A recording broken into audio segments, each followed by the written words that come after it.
C'est bien. Next is Jesus is all the world to me. Prochain chant. Jésus, c'est le monde pour moi.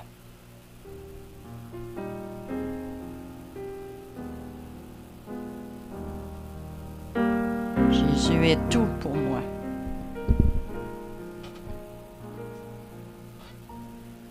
Jesus is all the world to me. My life, my joy, my all. He is my strength from day to day. Without him I would fall. When I am sad, to him I go. No other one can cheer me so.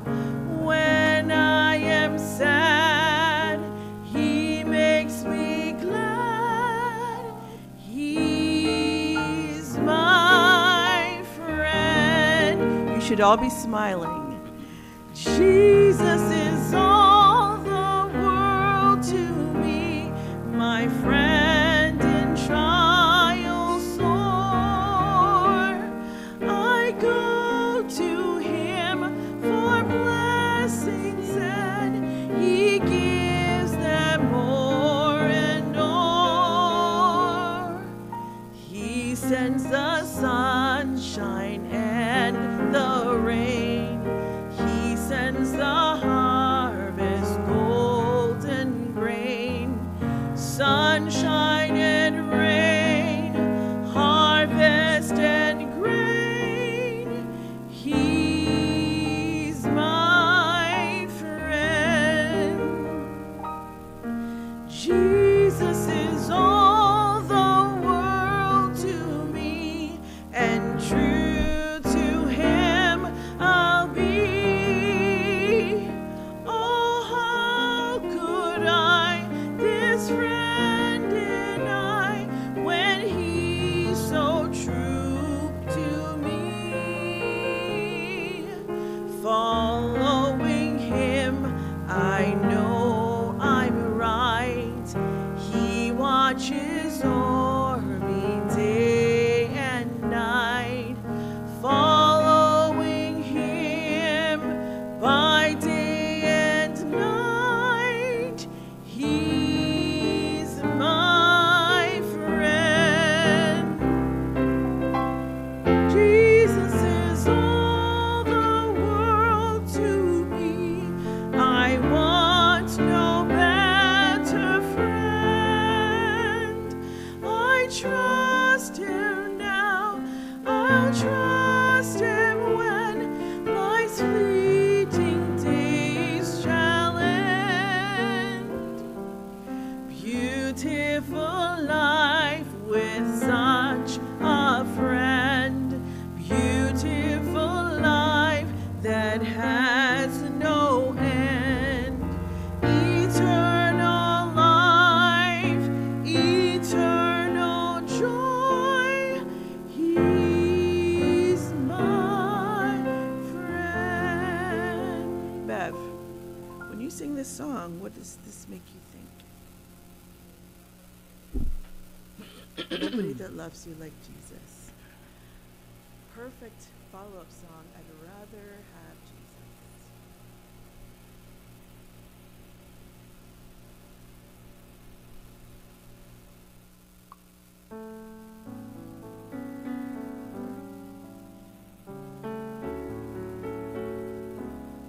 Amber, think about this song because you're up next. Autumn?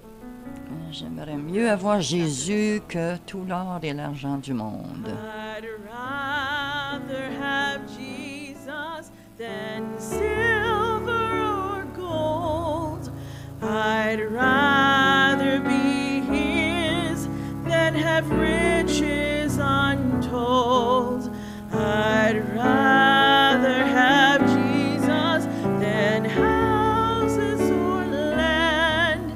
I'd rather be led by his his nail-pierced hand, than to be the king of a vast domain, or be held in sin's dread sway. I'd rather have Jesus than anything this world affords today. I'd rather have Jesus than man's applause. I'd rather be faithful to his dear cause. I'd rather have Jesus than worldwide fame. I'd rather be true to his holy name than to be the king of a vast domain, or be held in sin's dread sway. I'd rather have Jesus than anything this world affords today. He's fairer than lilies of rarest bloom. He's sweeter than honey from out of the comb. He's all that my hungering spirit needs. I'd rather have Jesus and let him lead than to be the king of a vast domain, or be held in sin's dread sway. I'd rather have Jesus than anything this world affords today.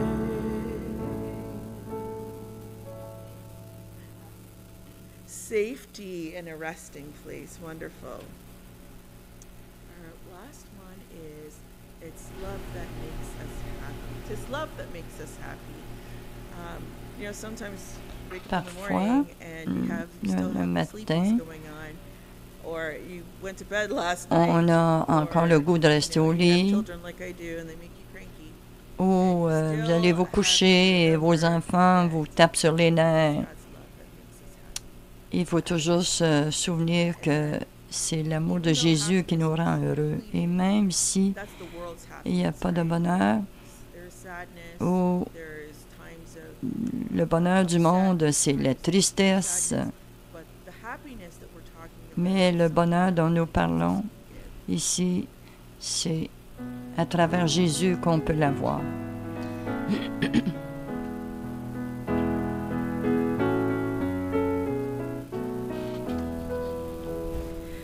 Tis love that makes us happy, tis love that smooths the way. It helps us mind and makes us kind to others every day. God is love, we're his little children. God is love, we would be like him. Tis love that makes us happy, tis love that smooths the way. It helps us mind, it makes us kind to others every day. This world is full of sorrow, of sickness, death, and sin. With a loving heart, we'll do our part and try some soul to win. God is love, we're his little children. God is love, we would be like him. 'Tis love love that makes us happy. 'Tis love that smooths the way. It helps us mind. It makes us kind to others every day. And when this life is over and we are called above, our song shall be eternally of Jesus and his love. God is love. We're his little children. God is love. We would be like him. This love that makes us happy. 'Tis love that smooths the way. It helps us mind. It makes us kind to others every day. Amen. Before Noreen, right? Yeah. Claudine, what does that song make you think and feel? 'Tis love that makes us happy.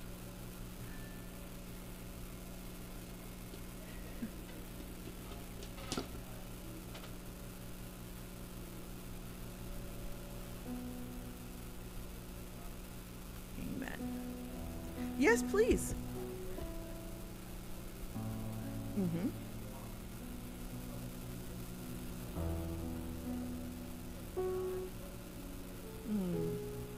Elle avait posé la question, qu'est-ce qu'il y a dans cet I'm so amour glad qui that nous rend heureux? One of the things that I find is really important. Une des choses que j'ai trouvé qui était très important, des fois nous chantons et puis ensuite on fait autre chose, on passe à autre chose. Une des choses que j'essaie de faire, c'est que chacun a quelque chose qu'ils expériencent lorsqu'ils entendent un chant. Et j'apprécie beaucoup que vous apportez ce point-là parce que alors les paroles que nous chantons nous rappellent que Dieu aime les gens et Dieu est amour. Et c'est très important.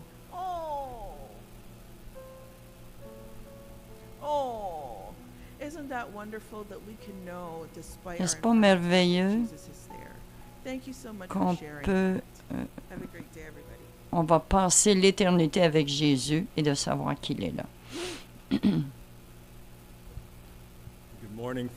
Bonjour, chers amis. Comment allez-vous ce matin? J'espère que vous avez une bonne nuit de repos. Oui, quelques heures. Hier, j'ai dit comme ci, comme ça. Je pense que c'est comme ci, comme ça encore aujourd'hui.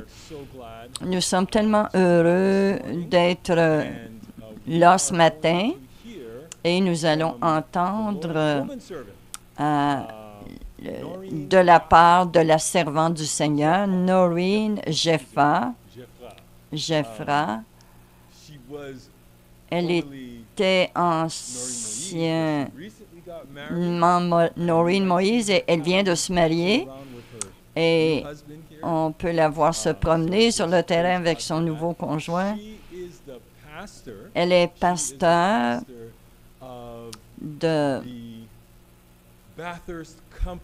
du groupe de Bathurst. Un petit groupe français qui grandit et qui se développe et je veux que vous puissiez porter attention alors que Dieu va l'utiliser pour nous partager la parole de Dieu. Alors, viens, Noreen, on va prier ensemble. Père Céleste, je veux te remercier pour Noreen, je te remercie pour l'avoir choisi ce matin pour nous apporter la parole de vie. Parle à travers elle et parle par elle. Au nom de Jésus, on t'en prie. Amen. Merci, Pasteur Gary, pour cette introduction. Merci pour le service de chant. Je suis très reconnaissante d'avoir été choisie pour vous parler ce matin. C'était vraiment 7h30, mais 7h36 pour certaines personnes, ça veut dire Et pour d'autres, ça veut dire 3 heures. Alors, je vais prier pour moi alors que je vous apporte. Et je vous apporte les salutations de notre groupe de Bathurst. Je suis pasteur là-bas et je m'occupe de la partie francophone ici sur le camp. Et il y avait... alors, il y a beaucoup de Français ici, alors faites attention les Anglais. Ils sont là, ils sont bien présents. On va lire dans le Matthieu 16 à partir du verset 21. Matthieu 16, 21 à 28, et notre thème qui a été « Grandir en Christ ». Et ceci étant dit, j'aimerais que vous gardiez ça à l'esprit alors que je vous parle ce matin. Matthieu 16, 21 à 28, un texte où Jésus prédit sa mort. Et ça se lit comme suit. Dès lors, Jésus commença à faire connaître à ses disciples qu'il fallait qu'il aille à Jérusalem, qu'il souffrit beaucoup de la part des anciens, des principaux sacrificateurs et des scribes, et qu'il fut mis à mort et qu'il ressuscite le 3e jour. Pierre, l'ayant pris à part, se mit à le reprendre et dit, « À Dieu ne plaise, Seigneur, ça ne t'arrivera jamais. » Mais Jésus se retournant dit à Pierre, « Arrière de moi, Satan, tu mets en scandale, car tes pensées ne sont pas les pensées de Dieu, mais celles des hommes. » Alors Jésus dit à ses disciples, « Si quelqu'un veut venir après moi, qu'il renonce à lui-même, qu'il se charge de sa croix et qu'il me suive. Car celui qui voudra sauver sa vie la perdra, mais celui qui la perdra à cause de moi la trouvera. Et que servirait-il à un homme de gagner tout le monde s'il perdait son âme? Ou que donnerait un homme en échange de son âme? Car le Fils de l'homme doit venir dans la gloire de son Père avec ses anges, et alors il rendra chacun selon ses œuvres. Je vous le dis en vérité, quelques-uns de ceux qui sont ici ne mourront point, qu'ils n'aient vu le Fils de l'homme venir dans son règne. » Le message de ce matin a pour titre « Le Saint-Esprit ». Notre Père, ouvre nos cœurs et nos oreilles ce matin, puisqu'on puisse comprendre comment mieux grandir en toi. Au nom de Jésus, je t'en prie. Amen. Satan peut éloigner nos esprits de la révélation de Jésus. Imaginez avoir le travail de vos rêves. Ça fait 10 ans, vous avez tellement prié pour cet emploi, tout le monde vous aime là-bas, vous faites de l'argent comme vous aviez jamais pensé, que vous avez les heures que vous vouliez disponibles, et après ces 10 années de sueur, de pleurs, vous vous êtes donné entièrement à cet endroit et vous le perdez. Vous vous retrouvez à réfléchir qu'est-ce que je vais faire, comment je vais trouver un nouvel emploi, comment nourrir ma famille, prendre soin de mes parents. La situation est difficile et vous savez que vous devez consacrer du temps pour trouver un nouvel emploi. Vous faites le tour de tout ce qui est disponible, vous envoyez des courriels, vous recevez des courriels. Et vous avez perdu et vous voulez partager avec tous vos amis qui sympathisent avec vous. Vous avez ces amis depuis que vous avez et vous voient essayer, trouver autre chose et vous mais vous aimez toujours cet emploi et dire à vos amis, je viens de perdre mon emploi, je suis complètement dévasté. Les gens vous disent, stresse-toi pas avec ça, stresse-toi pas avec le fait viens avec moi, puis on va relaxer ensemble. Alors vous sentirez vous sentiriez vraiment un sentiment de désespoir. Et ils savent que vous avez tout fait pour avoir cet emploi et tout ce qu'ils peuvent vous dire, c'est relax, pense-y pas, arrête de penser à ça. Et bien que les intentions de vos amis sont bonnes, vous pouvez pas faire ça, vous sentir aussi libre parce que eux, ils ont encore un emploi, mais vous avez des soucis d'emploi. Et c'est un peu ce qui se passe avec Jésus dans ces versets. Il commence à expliquer à ses amis qu'il doit aller à Jérusalem et il va souffrir de la part des chefs et il va être tué, mis à mort le 3e jour et ressuscité. Et Pierre dit non, ça n'arrivera pas. Imaginez ça. Il révèle à cet homme les derniers jours de sa vie, les souffrances. Pierre comprenait l'agonie. Il avait vu avant. Et il répond quand même, non, ça ne se passera pas comme ça. Et il rejette ce que Jésus vient de leur dire. Jésus leur partage qu'il va ressusciter et il dit non, jamais, ça ne t'arrivera pas. Alors, c'était la mauvaise réponse. La réponse de Pierre révèle son manque de préparation à ce qui va arriver. Et ce qu'il avait dit, qu'il devait être pris au sérieux, parce que le zèle de Pierre était vraiment inapproprié à ce moment-là. On ne dit pas à des amis de relaxer après avoir perdu leur emploi. Alors, ça révèle un manque de sensibilité. Et ça va contre le plan du salut parce que Jésus avait dit qu'il allait ressusciter. Et l'opinion de Pierre certainement venait de quelqu'un d'autre que de lui-même. Ellen White nous dit, Satan essayait de décourager Jésus et le détourner de sa mission. Et Pierre, dans son amour aveugle, fut la voix de cette tentation. Ses instigations, c'était d'un appel impossible. Et alors que Jésus essayait de fixer les yeux de Jésus sur la gloire éternelle, tandis que lui essaie de détourner ses yeux.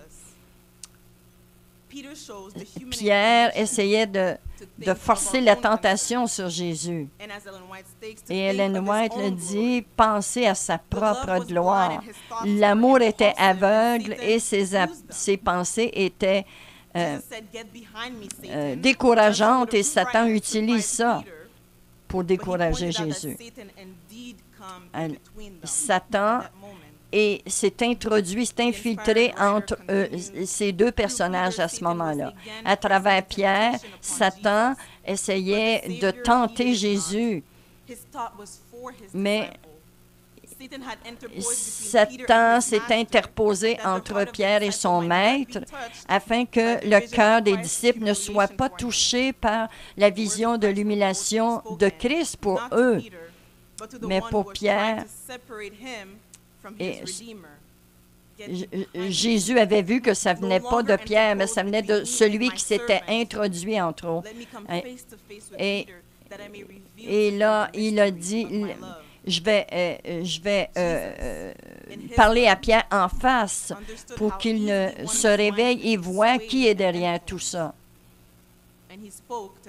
Et il a parlé à cette influence. Il savait que Satan voulait empêcher la révélation qu'il venait de leur faire d'atteindre le cœur de Pierre. Et son ambition, son ego était toujours là. Et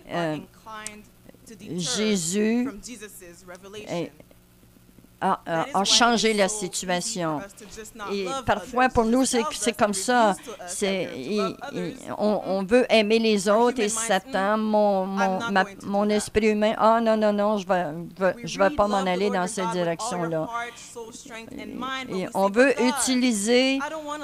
aimer l'amour de Dieu de tout notre cœur, mais pour les autres, c'est trop personnel, c'est trop.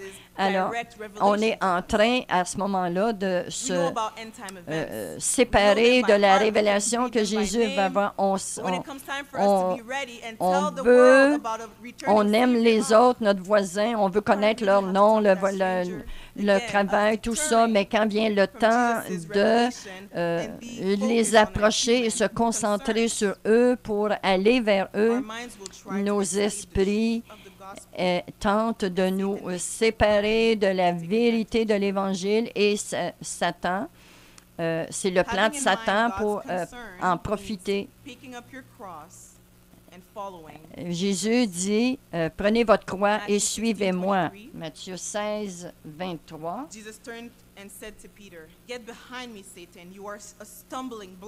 Jésus dit à Pierre, arrière de moi, Satan, tu mets en scandale, car tes pensées ne sont pas les pensées de Dieu, mais celles des hommes. Parfois, on pense à nos propres soucis, on est tellement découragé par les choses matérielles et physiques, on est aveugle, on ne reconnaît pas le grand plan de Jésus. Dans le cas de Pierre, et son but de protéger Jésus a été plus fort que le plan de Dieu pour lui.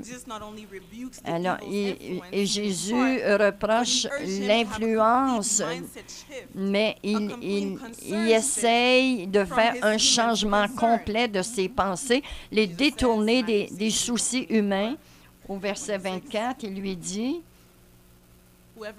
si quelqu'un veut venir après moi, qu'il renonce à lui-même, se charge de sa croix et me suive. Car celui qui voudra sauver sa vie la perdra, mais celui qui perdra sa vie va la retrouver. Alors, pour quelqu'un d'être dans le monde, mais abandonner sa vie, et qu'est-ce que quelqu'un serait prêt à donner pour sa vie? Comme je l'ai dit, Jésus essayait de détourner les pensées de Pierre. Jésus a partagé que, alors que je t'enseigne, tu es mon disciple, tu as de faire comme je t'ai dit. Et tu vas faire ce que je voudrais faire. Il faut que tu renonces à toi, que tu prennes ta croix, que tu me suives.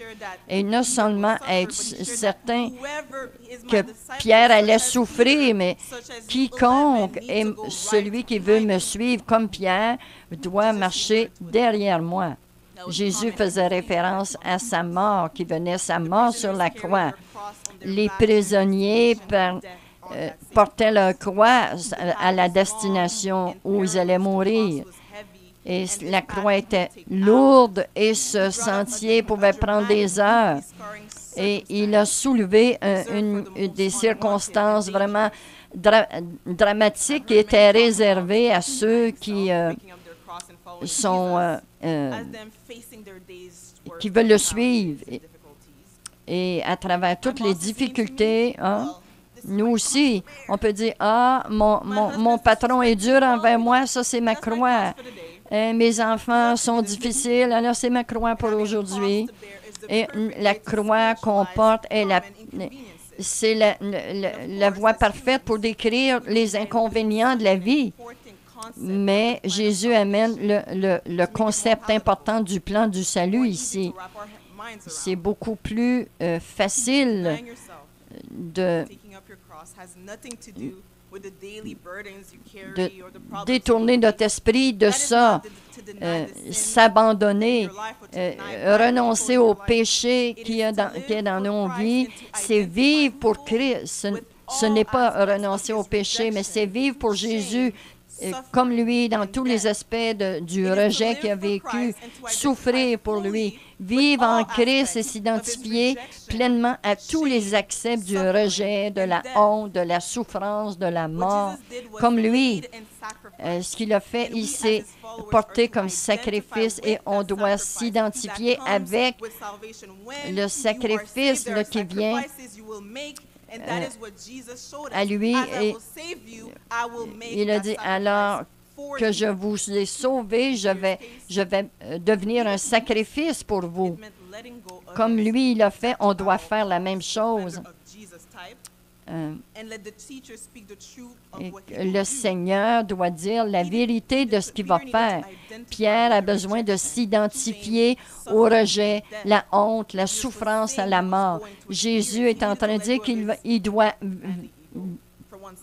traverser cette expérience et qu'il se détourne de son ego pour une seconde et qu'il comprenne ce qu'il va avoir à vivre.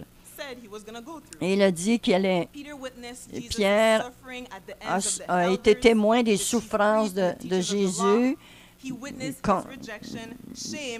et il a été témoin de tout ce que Jésus a dû vivre à cause des chefs religieux.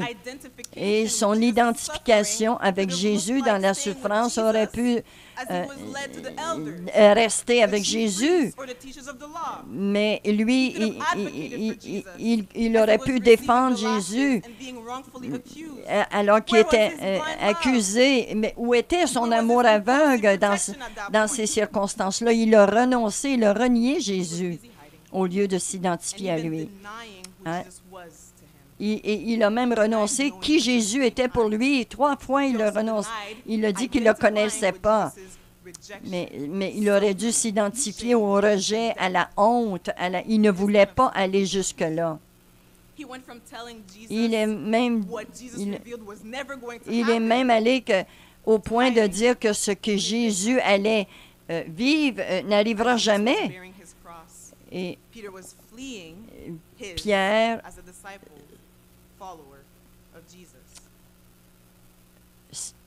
voulait s'éloigner de témoigner qu'il était le disciple de Jésus. Le Saint-Esprit nous aide à comprendre la révélation de Jésus et nous aide à porter notre croix. Je veux remercier Dieu que Jésus ne s'est pas éloigné du rejet, de la honte et des faux enseignements, des enseignements des chefs. Et le fait que Jésus a pris cette croix, c'est la raison pour laquelle on est ici aujourd'hui. Jésus qui a pris sa croix, c'est la raison pour laquelle nous sommes ici aujourd'hui, que nous sommes libres de nos péchés, de nos iniquités. Il veut que celui qui veut sauver sa vie va la perdre, mais celui qui va perdre sa vie va la retrouver. Il est l'exemple de ça. Il a perdu sa vie pour sauver la nôtre. Et en lui, nous pouvons, en perdant notre vie, nous allons la retrouver en lui. Il a aussi partagé quel bien ça donne pour quelqu'un de gagner tout le monde s'il perd son âme. Il a donné son âme, il l'a remis entre les mains de son Père pour gagner le monde, pour nous gagner nous. Il a pris sa croix littéralement et il est passé par tous les aspects du rejet, de la honte, de la mort. Et il a sacrifié sa vie pour notre salut. Maintenant, nous savons ce que Pierre avait besoin de savoir, mais ne savait pas. Nous comprenons la révélation qu'il a donnée dans son plan de salut, qui nous a sauvés. Pierre nous a montré qu'il y avait une façon humaine de répondre à la révélation de Jésus. La voix humaine, c'est tout le temps d'avoir une voix plus forte que celle de Jésus. Et essayer de trouver une autre manière d'expliquer la vérité de l'Évangile. Pierre avait dit à ses premiers disciples, et à travers ses sermons, comment devons-nous nous attendre à renier à notre vie, ramasser notre croix, lorsque nos soucis humains sont tout le temps en travers du chemin, comme Pierre ici. Elle a tous les aspects de Jésus, rejet, honte, souffrance et la mort. Et Jésus nous invite à suivre ça alors que le monde nous dit d'être fier, d'être toutes les choses égoïstes qu'il nous invite à suivre. Jean 16, versets 7 à 11. Jean 16, versets 7 à 11. Cependant, je vous dis la vérité, vous êtes avantageux que je m'en aille, car si je ne m'en vais pas, le Consolateur ne viendra pas vers vous. Mais si je m'en vais, je vous l'enverrai. Et quand il sera venu, il convaincra le monde en ce qui concerne le péché, la justice et le jugement. En ce qui concerne le péché, parce qu'il ne croit pas en moi. La justice, parce que je vais au Père et que vous ne me verrez plus. À propos du jugement, parce que le prince de ce monde est jugé. Nous sommes capables de comprendre l'Évangile et les paroles de Jésus à cause de notre avocat, le Saint-Esprit. Seulement par la puissance du Saint-Esprit, nous pouvons renoncer à nous-mêmes, prendre notre croix et le suivre. Seulement avec son aide, nous pouvons vivre pour Christ et nous identifier pleinement à son rejet, à sa honte, à sa souffrance. Seulement par la puissance du Saint-Esprit, nous pouvons voir la lumière que Jésus a voulu nous donner. Il a passé à travers le rejet et nous pouvons passer à travers ça uniquement à travers le Saint-Esprit qui va nous aider dans ce genre de sacrifice que nous apportons. Parce que sans lui, on ne voudra pas le faire et on ne sera pas capable non plus. Porter notre croix, ce n'est pas... On n'aime pas être identifié au rejet. J'en ai vécu dans ma vie et on n'aime pas ça. La même chose pour la honte. Lorsqu'on croit, on nous demande d'être persécuté à cause de notre foi. On n'aime pas ça. J'aime ma vie. Je ne veux rien avoir à faire avec le sacrifice par moi seul pour le plan du salut, pour Jésus. Non. Non. Et l'ennemi est là. Il essaie de mettre ses pensées. Pourquoi? Pourquoi de te sacrifier comme ça? Voyons, à cause de qu'est-ce que Jésus a fait pour toi il y a 2000 ans? Voyons.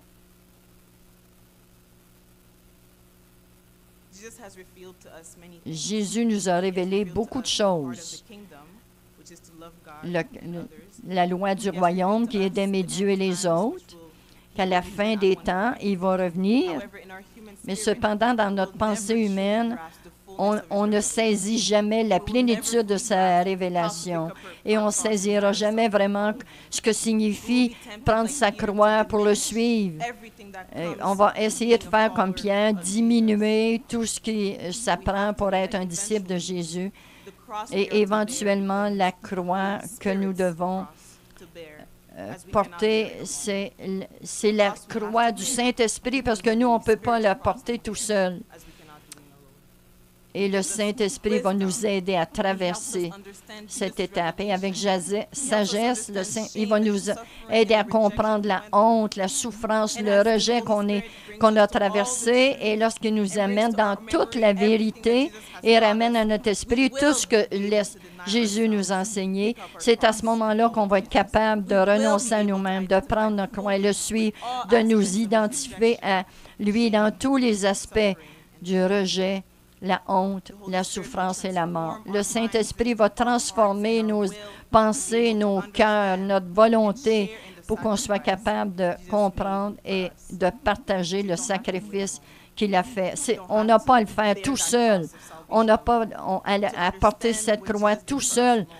Mais le Saint-Esprit est là pour nous faire comprendre. Alors qu'il nous révèle le ministère de Jésus, à nous, va nous aider à porter notre croix jusqu'à la fin. Prions. Père Céleste, ce n'était pas facile pour moi d'écrire ce sermon et d'en parler, mais car Satan et ce monde essaient de